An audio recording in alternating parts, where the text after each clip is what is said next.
Pessoal, vamos iniciar aí a aula de hoje com a correção das atividades de português e matemática. Hoje eu trouxe uma atividade bem tranquila para vocês. A atividade de português era no livro Ler e Escrever, que fica no mesmo livro do EMAI, na página 200. Nessa página tinha a atividade 3A, que era sobre pontuação de diálogos. A gente andou trabalhando no ler e escrever aí, o discurso direto e o discurso indireto, que envolve aí, né, o uso da pontuação também.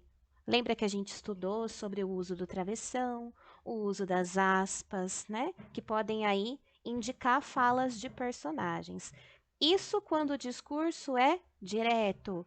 Quando o discurso for indireto, as falas elas vão estar no meio do contexto, vão estar dentro do parágrafo, e é o narrador da história, né, que cita o que a personagem está falando, em vez dela falar diretamente através dos sinais de pontuação, tá? Então, quando o discurso é indireto, ele aparece ali no meio do parágrafo, e quando o discurso é direto, é diretamente a personagem que está falando, geralmente é indicado através de dois pontos, travessão, né? Ou através do uso das aspas, tá? Então, eu enviei para vocês, eu só vou mostrar aqui, né? A atividade era essa, a gente tinha esse trecho aqui. Se a gente olhasse aqui, né, o trecho ele não possui aí nenhum sinal de pontuação. Então, vocês precisariam estar reescrevendo no caderno, indicando os sinais de pontuação. Vejam! Exclamou Emília vitoriosa, né? Então, você tinha que ler aí e tentar aí encaixar as pontuações. Eu enviei para vocês o livro, tá? Por WhatsApp. Eu coloquei o livro também aqui no nosso Google Classroom, tá? Se vocês abrirem lá a nossa sala de aula no Google, né? Na parte de material complementar aqui, ó, que tem o filme do Menino e o Mundo, né? Que tem também o livro do Pequeno Polegar, que a gente estudou. Eu anexei o livro da Emília no País da Gramática, que é justamente o livro que a gente utilizaria aqui nessa atividade do ler e escrever, tá? Então, esse livro aí, se vocês quiserem ler, tem ele inteirinho, ó. País da Gramática, tá? Ele não é um livro muito extenso, é um livro gostoso de ler, tá? Então, vocês têm aí uma boa diversão para fazer aí quem gosta de ler, né? Tem o pessoal que curte aí fazer a leitura de livros, né? Então, eu anexei mais um livro aí para vocês lerem inteiro, se vocês quiserem. É para quem gosta de fazer a leitura, é para quem gosta de ler, tá? Então vamos para esse trecho, tá? O trecho que aparece aqui no nosso ler e escrever, eu tenho ele na íntegra no livro para a gente ver exatamente os sinais de pontuação. Ele vai daqui até aqui o trecho, começa em vejam, né? Vejam, deixa eu destacar aqui para vocês. Começam em vejam e terminam em juro. Então, além de tudo, esse trecho, além dele estar sem os sinais de pontuação, ele também está todo em letra maiúscula. Então, para vocês passarem na letrinha de vocês em letra cursiva, vocês iam ter que empregar, além da pontuação, também o uso da letra maiúscula e da letra minúscula. Começo de frase, letra maiúscula, nome de pessoa, letra maiúscula, né? Então, tinha todo esse exercício da reescrita aí para vocês estarem exercendo nessa atividade. Então, aqui eu vou ler o trecho para vocês, tá? Para vocês darem uma corrigida aí na atividade de vocês. Então, vamos lá. Vejam! Exclamou Emília vitoriosa. Ele tinha escondido o pobre de Tongo na boca, feito bala. Que vergonha, Visconde! Um homem da sua importância, grande sábio, ledor de álgebra, a furtar de Tongo? Eu explico tudo, declarou por fim o Visconde, muito vexado. O caso é simples. Desde que caí no mar, naquela aventura no país da fábula, fiquei sofrendo do coração e muito sujeito a sustos. Ora, este de Tongo me fazia mal. Sempre que gritavam perto de mim uma palavra terminada em ão, como cão, ladrão, pão e outras, eu tinha a impressão de um tiro de canhão ou de um latido de canzarrão. Por isso me veio a ideia de furtar o maldito ditongo, de modo que desaparecessem da língua portuguesa todos esses latidos e estouros horrendos. Foi isso só, juro. Então aí a gente tem um trecho, né? A Emília aí no País da Gramática, a gente tem todo um trocadilho, uma brincadeira com as regras gramaticais mesmo, né? Ditongo é quando eu tenho aí duas vogais juntas na mesma sílaba, né? Então, cão, ladrão, pão, a gente observa aí duas vogais juntas fazendo esse ão, né? E no caso, se vocês quiserem até dar um pause no vídeo para conferir o texto de vocês e o texto que está aqui na íntegra no livro, tá? Para vocês corrigirem aí os sinais de pontuação que ficaram faltando ou alguma parte da frase aí que vocês colocaram era fala de um, mas na verdade era fala do outro, tá? Então a Emília tá ali conversando com o Visconde, né? E ele responde lá a acusação dela, que ela pegou ele lá escondendo o ditongo na boca, né? Então, esse é o trecho. Lembrando aqui, né, começo de frase da Emília, né? Vejam. Então, vejam uma expressão de emoção, tem aí o sinal de exclamação, né? Que vergonha, Visconde! Sinal de exclamação, né? Uma expressão. Aqui, quando o Visconde fala que ficou muito vexado, vexado é envergonhado, tá? E ali ele explica, né, um pouco mais, né? Juro, né? Também é uma expressão de emoção aí, tá? Então, o texto na íntegra, bonitinho, com todos os sinais de pontuação, com toda a regra ali de estrutura de texto, começo de frase, letra maiúscula, parágrafo para fala de cada personagem, ficava dessa forma, tá bom? Então, corrijam o textinho de vocês. Pode ser que vocês tenham aí colocado alguma pontuaçãozinha diferente. A gente tem as vírgulas aí, que sempre a gente tem dúvida de onde pôr, né? Então, ficaria assim o trecho, tá?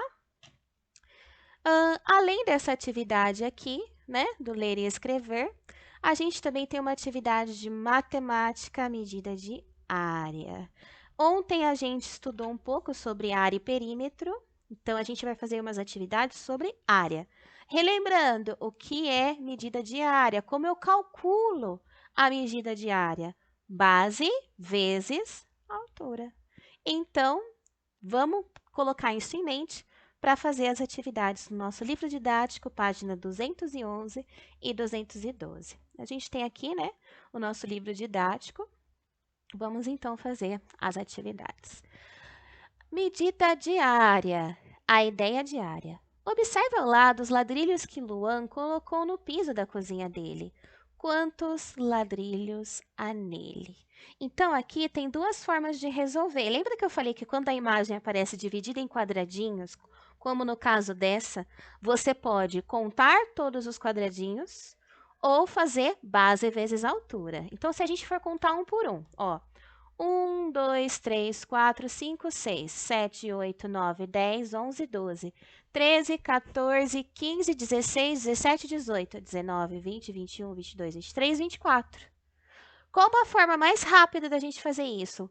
Conta quantos quadradinhos tem na altura e quantos tem na base e multiplica. Então, quantos quadradinhos tem na base? 1, 2, 3, 4, 5, 6. Tem gente que vai contar os da base, aí vai contar o da altura, não conta esse de novo, mas tem que contar ele duas vezes, tá? Quantos tem na altura? Porque a altura começa aqui e não aqui, né? Quantos quadradinhos tem na altura? 1, 2, 3, 4. 6 vezes 4, ou base vezes altura, né? 6 vezes 4, 24. Então, tem 24 ladrilhos. Considerando a área de um ladrilho como unidade, a área do piso mede 24 unidades, tá? Aqui, copie a região verde várias vezes em uma folha de papel sulfite. Pinte-as, recorte-as e cubra a região amarela com essas regiões. Depois, registre as divisões na região amarela. Então, vocês iam pegar, desenhar esse retângulo, esse triângulo várias vezes e encaixar aqui, né, para ver quantas vezes vocês iam usá-lo, tá? Aí pergunta assim, qual é a medida da região amarela, considerando a área da região verde como unidade? Quantos triângulos cabem nessa região amarela? 1, 2, 3, 4, 5, 6 triângulos, tá? 6 unidades desse triângulo. 2. Observe estas regiões planas, o tamanho e a cor delas. A gente tem um retângulo, um quadrado, um triângulo e essa forma geométrica aqui, tá? Calcule e registre a medida da área de cada região plana. Então, ó, da região verde, usando a região amarela como unidade. Então, quantos quadrados amarelos cabem dentro do retângulo verde? Se a gente for observar, cabem 2, né? 2 quadrados. Então, 2 unidades. Da região marrom, usando a região amarela como unidade. Quantos quadradinhos cabem dentro da região marrom? 1, 2, 3, né? Se a gente for pegar esse quadrado amarelo e por dentro da região marrom, cabem 3 quadrados. Da região marrom, usando a região verde como unidade. Então, cabe um retângulo inteiro, né? E mais metade só, então 1,5, tá? Significa 1,5, cabe um retângulo e meio aqui dentro. Da região verde, usando a região azul como unidade. Esse triângulo azul, se eu pôr dentro desse retângulo verde, cabem 2, eles se fecham, né? Então, cabe dois triângulos dentro do retângulo. Agora, a gente tem aí uma atividade, né? Atividade 3, que vocês poderiam utilizar a calculadora, tá?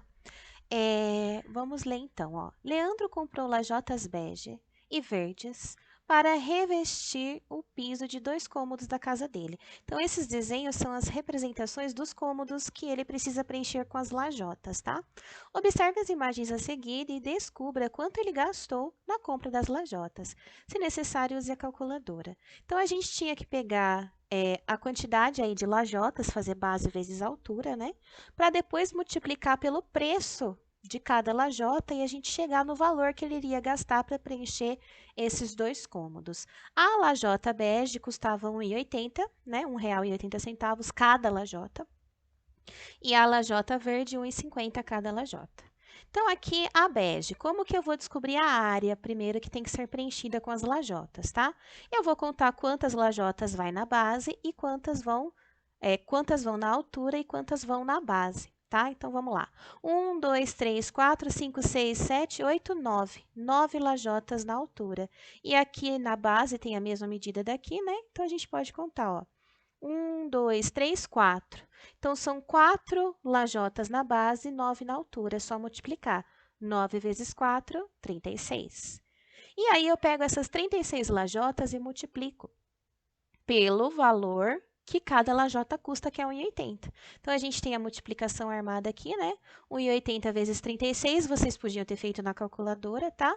Multiplicação com números decimais, você multiplica normalmente. E depois, você conta quantas casas decimais tem para poder colocar no resultado aí, tá? Então, vamos lá. 1,80 vezes 36, você multiplicava primeiro pela unidade e depois pela dezena, tá?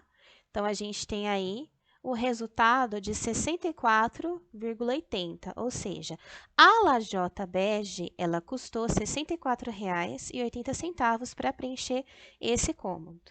E a verde? A gente vai fazer a mesma coisa, base vezes altura. Quantas lajotas eu tenho na base? 1, 2, 3, 4, 5, 6, 7, 8, 9, 10, 11. E quantas eu tenho na altura? 1, 2, 3, 4, 5. Então, 5 vezes 11, 55 lajotas para preencher tudo o cômodo. E aí, eu multiplicava 55 por 1,50, que é o preço de cada lajota. 1,50 vezes 55, tá? R$ 82,50. Tendo o valor que ele ia gastar com cada cômodo com as lajotas, é só somar os dois valores. 64,80 mais 82,50, soma e subtração com números com vírgula, tá? Números decimais, vírgula embaixo de vírgula. Aí, somando, dava R$ 147,30, o total que ele vai gastar comprando as lajotas para cada cômodo, tá? Bom, aqui eu tenho uma atividade, né, que era como se fosse um desafio, né? Explorar e descobrir. Observe as duas regiões planas abaixo. Desenhe uma folha de papel sulfite, 4 peças iguais à região plana laranja. Pinte, recorte e cole essas peças sobre a região plana verde. Depois, complete a afirmação que Bia escreveu. Então, você tinha que fazer uma figura desse tamanho aqui, tá? Você podia colocar a folha em cima aqui e desenhar igualzinho do mesmo tamanho. E aí, você ia recortar e colocar aqui, ó, 4 peças. Tá vendo que essa peça aqui, ó, colocada 4 vezes aqui, ó, 1, 2, 3, 4. Ela cabe 4 vezes dentro dessa figura verde maior. Então, aqui, como que a gente preencheria essa frase? A área da região verde mede o quádruplo da área da região laranja. O que que é quádruplo? 4 vezes, tá? Então, a região verde é 4 vezes maior que a região laranja, tá? E aí, eles dão uma dica de livro aqui, ó. Será o Saci? Perímetro e área, tá? Para quem quiser procurar esse livro aí de 98, tá? É uma sugestão de leitura que eles trazem pra gente, ó. Matemática e histórias, tá? Então, era até a página 212, né? As atividades de hoje eram essas, de português e matemática. Qualquer dúvida, então, é só mandar para mim. Um beijo, tchau!